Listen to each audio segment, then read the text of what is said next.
Saudara-saudara, salam. Kita ada dalam persiapan khotbah minggu. Sebelumnya mari kita berdoa. Bapa Surgawi, tuntun kami, untuk kami dengan segala rasa cinta dan kerinduan, rasa haus akan firman-Mu, masuk dan menggali kebenaran firman-Mu, dan Roh Kudus-Mu berkarya bagi kami, sehingga kami melakukan apa yang Engkau kehendaki dan menemukan apa yang terbaik bagi kebenaran firman-Mu. Bersabdalah ya Tuhan, kami siap mendengar. Amin. Bahan bacaan kita, Kitab Rut pasal 4 ayat 1-7 dengan tema yang ditawarkan adalah penebusan Kristus yang meneguhkan ikatan pernikahan. Saudara yang dikasihi Tuhan, kita akan lihat teks ini pada pendahuluannya, kemudian kita kaji teksnya dan bagaimana aplikasinya. Kita mulai dengan pendahuluan. Tema kita mengatakan bahwa penebusan Kristus yang meneguhkan ikatan pernikahan. Karena itu ini menjadi pertanyaan awal dalam teks kita adalah, siapakah tokoh penebus dalam teks ini? Nah, saudara-saudara, teks ini akan sangat mudah dipahami manakala kalau kita terburu-buru mengatakan bahwa perkawinan levirat adalah jalan keluar, sehingga teks ini menjadi sangat simpel. Tetapi dia tidak semudah itu. Mengapa, saudara-saudara? Begini, prinsip dasar dari perkawinan levirat adalah pernikahan dengan saudara ipar. Kata levirat itu dari kata levir, yaitu saudara laki-laki dari suami. Pada zaman dahulu jika seorang laki-laki meninggalkan istri tanpa memiliki anak, dan itu menjadi hal yang biasa bagi saudara laki-laki yang lain yang belum menikah untuk menikahi janda tersebut agar memberikan ahli waris bagi almarhum. Seorang janda akan menikah dengan saudara iparnya, dan anak laki-laki pertama yang dilahirkan dalam perkawinan itu dianggap sebagai keturunan sah dari suaminya yang telah meninggal. Hukum levirat sendiri kan diatur dalam Ulangan 25 ayat 5-6. Di sana orang Israel diperintahkan untuk merawat wanita yang suaminya meninggal sebelum mereka memiliki anak. Seorang saudara laki-laki yang belum menikah dari orang yang meninggal memikul tanggung jawab untuk menikahi saudara iparnya. Allah menyebutnya sebagai kewajiban seorang saudara ipar. Ulangan pasal 25 ayat 5. Maksud Allah untuk pernikahan levirat dinyatakan, anak laki-laki pertama yang dilahirkannya akan meneruskan nama saudara laki-laki yang meninggal itu, sehingga namanya tidak akan dihapuskan dari Israel. Ayat 6. Kita bisa melihat beberapa contoh, tapi salah satu contohnya misalnya perkawinan levirat, kisah Tamar dan Onan dalam Kejadian 38. Tamar telah menikah dengan putra Yehuda, ternyata meninggalkan Tamar tanpa anak. Kejadian 38 ayat 6-7. Solusi dari Yehuda sendiri adalah mengikuti prosedur standar pernikahan levirat. Dia memberitahu saudara laki-laki anaknya bernama Onan, jadi itu saudara laki-laki dari tidurlah dengan istri saudara laki-lakimu dan penuhi kewajibanmu kepadanya sebagai saudara ipar untuk membesarkan anak bagi saudara laki-lakimu. Ayat 8. Saudara-saudara, kalau kita baca teks kita, sebenarnya ini bukan soal hukum levirat menurut saya. Yang hendak dikatakan dalam teks kita adalah tentang perjuangan seorang bernama Boas, dan jelas-jelas dia bukan orang pertama yang memiliki hak sebagai penebus dalam catatan kita. Jadi Boas itu jelas-jelas dia bukan orang pertama yang memiliki hak sebagai penebus. Tapi kita lihat bahwa ternyata Boas begitu bersemangat untuk menolong Naomi dan Rut. Nah, jika dalam suatu masyarakat, saudara, kita menjumpai orang-orang lemah yang perlu ditolong, namun semua orang memilih diam, maka itu menjadi soal sosial. Boas justru bersuara bagi kaum lemah. Suara keberpihakannya dimulai dari dalam keluarga, dan praktik keadilan harusnya menjadi kebiasaan dini sejak dalam keluarga. Nah, meski demikian, teolog bernama De Villers dia memberi penilaian miring terhadap Boas.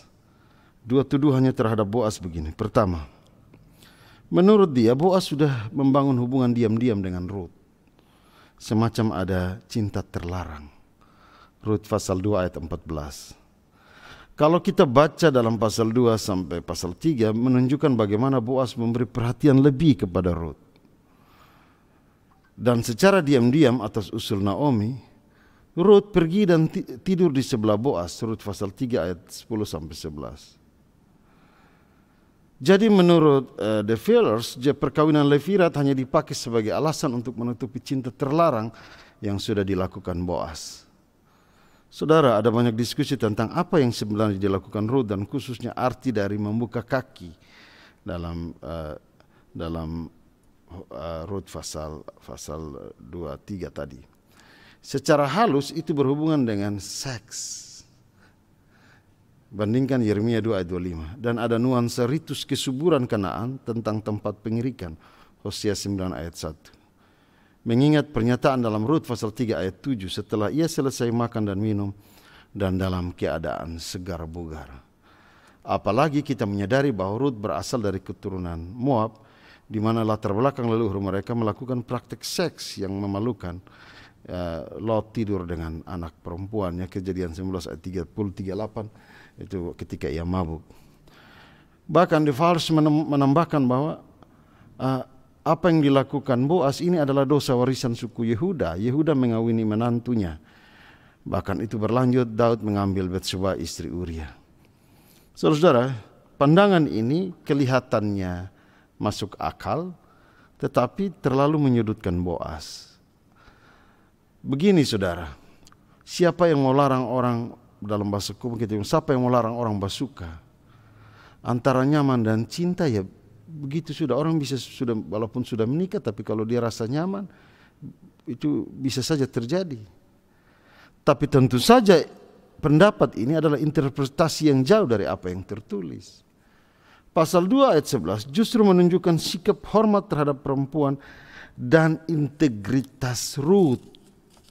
Boas menyanjung keberadaan Rut, saudara. Boas menjawab, telah dikabarkan orang kepadaku dengan segala sesuatu yang engkau lakukan kepada mertuamu sesudah suamimu mati, dan bagaimana engkau meninggalkan ibu bapamu dan tanah kelahiranmu, serta pergi kepada satu bangsa yang dahulu tidak engkau kenal. Saudara, dan ayat 12 dibilang, Tuhan kiranya membalas perbuatanmu itu, saudara. Dia menghormati Rut. Dia, dan ini juga gambaran dari laki-laki terhormat, laki-laki yang takut akan Tuhan. Dalam pasal 3 memang Rut pergi tidur di sebelah Boas. Dan nyata-nyata disebutkan bahwa itu adalah tindakan konspirasi dari Naomi. Rut dalam posisi sebagai perempuan yang lugu, dan Naomi memainkan peran itu. Tetapi kalau saudara baca dalam pasal 3, walaupun Rut sementara tidur di sebelah Boas, tapi begitu Boas bangun, Boas tidak memanfaatkan kesempatan itu. Justru Boas dalam posisi sonde tahu apa-apa, dia tidak tahu apa-apa, dan dia juga tidak ambil kesempatan untuk pura-pura menyentuh Rut. Dan ketika dia melihat Rut ada di sebelahnya, dia kaget, dan justru bagi dia ini adalah cara untuk supaya dia cepat memperjuangkan keberadaan mereka. Dan justru Boas membaca keberadaan Rut di sebelahnya sebagai protes suara kaum lemah yang terperdaya oleh hukum dan adat. Suara kaum lemah yang susah dan menderita untuk meminta status dan tanggung jawab akan masa depannya. Rut pasal 3 ayat 10 sampai 13 kita bisa baca. Lalu katanya, diberkatilah kiranya engkau oleh Tuhan ya anakku, sekarang engkau menunjukkan kasih-Mu lebih nyata lagi daripada yang pertama kali itu, karena engkau tidak mengejar-ngejar orang-orang muda, baik yang miskin maupun yang kaya. Oleh sebab itu anakku, janganlah takut, segala yang engkau katakan itu akan kulakukan kepadamu, sebab setiap orang dalam kota kami tahu bahwa engkau seorang perempuan baik-baik. Maka sekarang memang aku seorang kaum yang wajib menebus, tetapi walaupun demikian masih ada lagi seorang penebus yang lebih dekat daripadaku. Tinggallah di sini malam ini dan besok pagi. Jika ia mau menebus engkau, baik, biarlah ia menebus. Tetapi jika ia tidak suka menebus engkau, maka akulah yang akan menebus engkau demi Tuhan yang hidup. Berbaring sajalah tidur sampai pagi. Jadi dia menghormati keberadaan Ruth, saudara-saudara. Justru ini menunjukkan bahwa dia mau berjuang bagi kaum yang lemah. Ia menunjukkan, Boaz menunjukkan kepedulian dan tanggung jawabnya terhadap hukum Israel. De Valers melanjutkan bahwa apa yang dilakukan oleh Boaz sebenarnya ini konspirasi orang kaya. Menurut dia, jika Boaz hendak menikahi Ruth, maka dia tidak usah menggabungkannya dengan tanah kepemilikan keluarga Elimelek. Naomi juga adalah keturunan Israel dalam hal ini. Ia menikah saja dengan Ruth dan membebaskan tanah kepada Naomi, sebab itu bertentangan dengan hukum kepemilikan tanah. Ini adalah konspirasi orang kaya.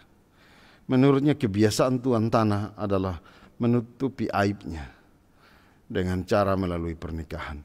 Tuduhan ini saudara tidak berdasar. Memang membeli tanah dan menikahi Ruth adalah dua perkara yang berbeda. Namun dalam kasus Naomi dan Ruth, keduanya memiliki persoalan yang sama. Tanah itu milik Elimelek, bukan milik Naomi. Semua orang tahu bahwa akan menjadi soal tentang siapa ahli waris dari tanah itu. Disinilah Boaz sangat berhikmat. Hidup ini saudara kadang tidak bisa diterapkan dengan, walaupun ada hukum, tapi kadang tidak ada hukum tidak bisa diterapkan secara terlek. Ada kasus-kasus khusus butuh penanganan khusus juga. Menghadirkan para tua menunjukkan bahwa Boaz tidak memiliki motivasi jahat. Di satu sisi ia peduli pada kaum lemah, di sisi lain ia mau agar soal ini diselesaikan dengan cara bermartabat. Dengan demikian kalau kita mau membaca teks ini, kita akan mengerti, benar-benar teks ini dimengerti, kita memahami teks ini. Ada dua hal yang harus kita lihat. Penebus yang dimaksud di sini adalah Boaz tampil sebagai penebus. Gaal itu memang ada penebus yang lain, tapi yang menunjukkan sikap sebagai seorang penebus sejati itu Boaz. Boaz adalah figur orang kaya yang menunjukkan keberpihakannya pada kaum lemah. Ia berhikmat dengan menempuh jalur hukum yang tepat dan menegakkan status orang yang perlu diberdayakan. Kedua, kisah ini saudara tidak harus dibaca dengan soal hukum dan adat semata.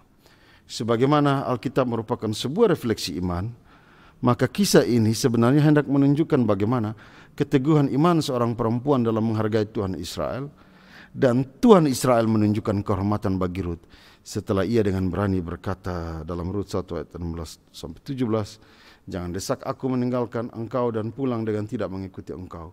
Sebab kemana engkau pergi, ke situ jugalah aku pergi. Dan di mana engkau bermalam, di situ jugalah aku bermalam. Bangsamulah bangsaku dan Allahmu Allahku. Di mana engkau mati, aku pun mati di sana, dan di sanalah aku dikuburkan. Beginilah kiranya Tuhan menghukum aku, bahkan lebih daripada itu, jikalau sesuatu apapun memisahkan aku dari engkau selain daripada maut."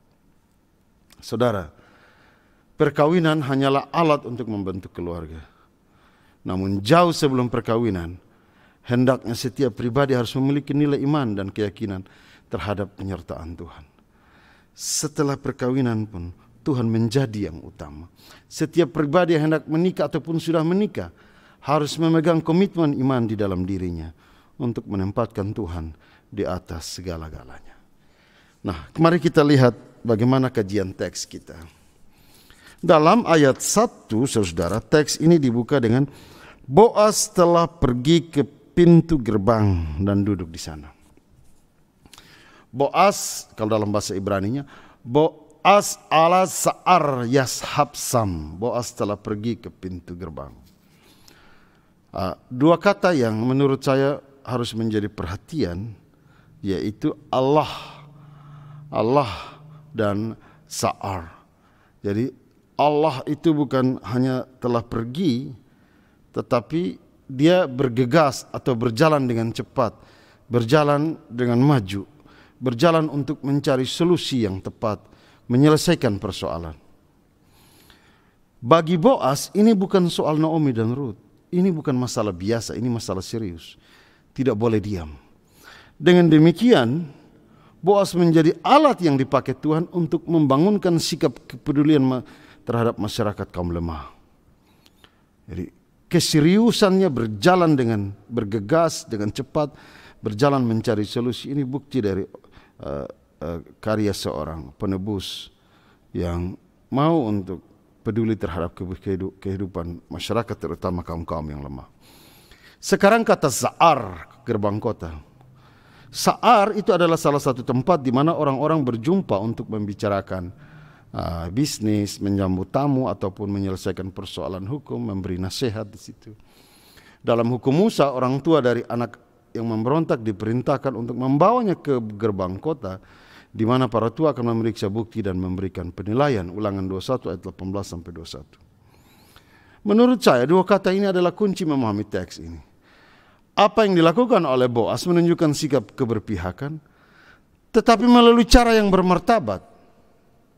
Ia mengikuti prosedur hukum yang berlaku, di mana dalam ayat 1 dan 2 disebutkan, sang penebus Gaal ahli waris sah untuk tanah dan perkawinan, yang diperkuat juga dalam ayat 2, di mana mereka duduk bersama. Jadi Boas, Gaal sang penebus, dan 10 tua-tua yang dipilih. Masalahnya terjadi dalam ayat 3. Ketika Boas mengatakan bahwa di dalam ayat 3, tanah milik kepunyaan saudara kita Elimelek hendak dijual Naomi yang telah pulang dari daerah Moab. Nah, saudara, kita harus sedikit curiga di sini teks. Dari mana Boas mendapat referensi bahwa Naomi hendak menjual tanahnya? Dari pasal 1 sampai dengan pasal 4 belum ada percakapan khusus antara Boas dan Naomi. Untuk menjawab soal ini, saya kira kita harus melihat tipe sastra dari teks ini sendiri. Ronald Hals mengatakan bahwa kita perlu memiliki jenis sastra yang unik. Lebih tepatnya semacam sebuah cerita drama yang mana gaya bahasanya penuh dengan kiasan, dengan pesan teologisnya pada hesed, kasih setia Allah. Ungkapan kiasan lain dapat kita temui dalam kata-kata Naomi, misalnya dalam Rut 1 ayat 20, jangan sebutkan aku Naomi, sebutkan aku Mara. Percakapan lain juga, misalnya Rut dengan Boas. Dan salah satunya di teks kita ini adalah dalam ayat 3. Ini tergolong dalam bagian sastra itu. Tanah milik kepunyaan saudara kita Elimelek hendak dijual oleh Naomi yang telah pulang dari daerah Moab. Saudara, karena dia bagian dari sastra, penggunaan kata-katanya, maka kita harus lihat apa maksud teks ini. Kalau kita perhatikan, inti dari perkataan ayat 3 adalah soal status Naomi. Tanah menunjukkan identitas dan kepemilikan. Naomi ditempatkan sebagai pemilik sementara. Ketika Naomi hendak menjual tanah, sama dengan dia menampar keturunan Elimelek, karena sesungguhnya dia tidak punya hak atas tanah. Dan hal itu tidak mungkin dilakukan oleh Naomi mengingat hukum yang berlaku. Boas mensejajarkan antara Elimelek dan Naomi untuk menanyakan bagaimana sikap keluarga mereka terhadap status akhir dari keberadaan Naomi. Jika melihat pada teks, maka kata Tselkah milik kepunyaan menempatkan Elimelek sebagai pemilik yang sah. Naomi hanyalah bagian dari kepemilikan itu. Jadi maksud teks ini adalah bagaimana dengan nasib Naomi. Saudara, hukum yang mengatur kepemilikan tanah dapat ditemukan dalam Kejadian 13 ayat 11-12, Imamat 25 ayat 1 sampai 28. Semua tanah di Israel adalah milik Allah. Hukum seputar kepemilikan tanah disebutkan juga dalam Ulangan 26 ayat 1 dan Kejadian 15 ayat 3, di mana digunakan untuk mengambil kepemilikan atau menjadi ahli waris. Teks-teks ini berhubungan dengan perubahan dari hukum-hukum warisan yang ada pada waktu itu. Misalnya kita temukan dalam Bilangan 27 ayat 1 sampai 11, Bilangan 36 ayat 6 sampai 9, Yosua 17 ayat 3 sampai 6, Ayub 42 ayat 13 sampai 14. Di mana hak waris, semua teks itu mengatakan bahwa ada pada laki-laki. Nah, berarti jelas Boaz sedang mempertanyakan soal nasib Naomi. Dalam Rut pasal 4 ayat 4 sampai dengan 5 itu semacam saran di mana tindakan ini ada kaitan seputar penjualan sebidang tanah atau sebagian tanah oleh janda pemilik tanah yang sudah meninggal. Memang sesungguhnya bertentangan dengan Ulangan 21 ayat 15 sampai 17. Nah, di sini rupanya memang Naomi hanya punya hak pakai, rupanya di sini. Nah, dalam ayat 4 kita lihat bahwa sang penebus memang dia bersedia menebus. Tetapi rupanya sang penebus hanya melihat pada kepemilikan dan hak atas tanah. Naomi tidak masuk dalam kewajibannya. Ini adalah konsep hesed, kasih setia Allah yang keliru. Tanah memberi kehidupan, namun manusialah yang harus mendapat manfaat dari tanah itu. Seorang pengemban hesed bukan hanya berfokus pada apa yang dia peroleh, tapi apa yang ia berikan.